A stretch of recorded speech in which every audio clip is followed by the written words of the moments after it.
An Inconvenient Truth, episode 52. Today we're coming from Galatians chapter 2, verse 11. But when Peter came to Antioch, I had to oppose him to his face, for what he did was very wrong. When he first arrived, he ate with the Gentile believers who were not circumcised, but afterwards, when some friends of James came, Peter wouldn't eat with the Gentiles anymore. This is referring to Peter the Apostle Peter, okay? And Paul's having a little conversation with him, had to correct some stuff. I'll come into that in a minute. But now we're going to skip down to verse 18. Rather, I am a sinner if I rebuild the old system of the law already tore down. For when I tried to keep the law, it condemned me. Okay? So a little background. Paul's writing to the church of Galatia. In this, he's addressing an issue where Peter showed up. On one hand, he's like, yeah, I'll eat with the Gentiles or whatever. They were uncircumcised. And he's like, look, we're not under the law anymore. The religious people showed up, and Peter's like, oh, I can't eat with y'all anymore. You're uncircumcised. Right? And Paul's like, no, dude, no. And he went one-on-one to Peter, talked to him. Peter was like, you're right. And he, they moved on, both amazing men of God.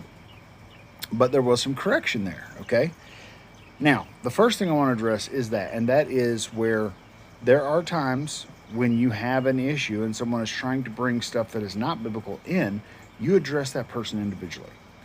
If they still don't make a change, you get a couple elders from the church, you go talk to them.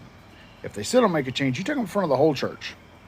And if they still don't change, then you're like, hey, sorry, until this is corrected, we can't be in cahoots anymore. We can't be bros like that, okay?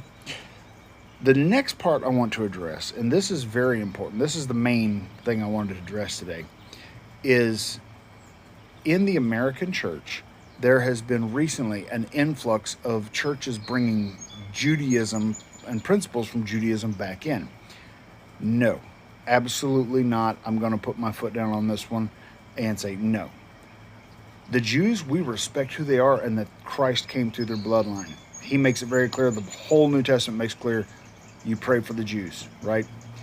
Jews first and then the Gentiles. It's over and over that we're to respect their position and who they are in Christ, because through their line we were able to get the truth. However, that does not mean we bring in their beliefs to Christianity with the gospel. We honor them, we respect them. The gospel is the gospel, and it does not get polluted. The reason I say this, people are trying to say, you got to be kosher, you got to blow the shofar, you got to have church on Saturday. A lot of things are coming in. No. Not happening. It's inconvenient because a lot of places don't want to hear it. A lot of churches, unfortunately, and a lot of people don't have enough biblical background to say no. But it